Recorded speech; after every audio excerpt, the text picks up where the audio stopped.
ஒரு மனுஷன் லைஃப்ல எவ்வளோ பெரிய ஒரு உயரத்துக்கு போனாலும் மனசளவில் சில வலிகள், காயங்கள் அதை மறக்க முடியாது இல்லையா? எல்லார் லைஃப்லையும் அப்படிதான், நமக்கும் அப்படிதான். நிறைய வலிகள், காயங்கள் எல்லாத்தையும் தாண்டி தான் வந்திருக்கிறோம்.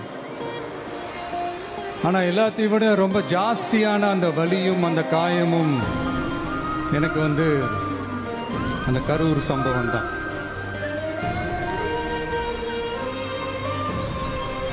மக்களை சந்திக்கணும், மக்கள் பிரச்சனைகளை எடுத்து பேசணும்.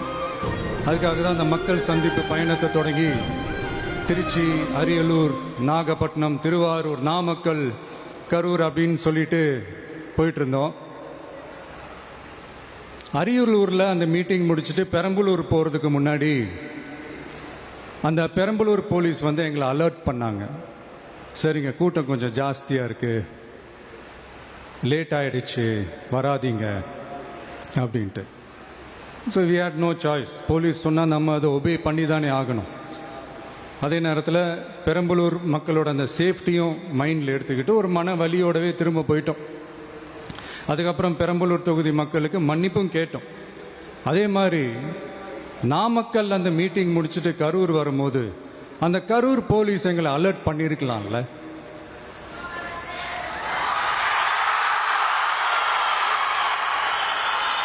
இல்லை சார், இங்கே எதிர்பார்த்ததை விட கொஞ்சம் கூட்டம் அதிகமாக இருக்கு, கண்ட்ரோல் பண்ண முடியல, வராதிங்க.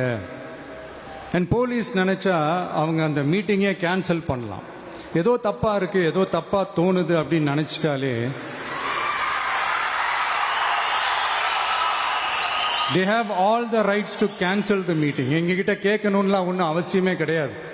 ஆனால் அதையெல்லாம் எதுவுமே செய்யாம அந்த ஹைவேல இருந்து அந்த ஸ்பாட்டுக்கு போலீஸே எங்களை உள்ள கூட்டிட்டு வந்து விட்டு அந்த நாடகம்லாம் இருக்கு பாருங்க.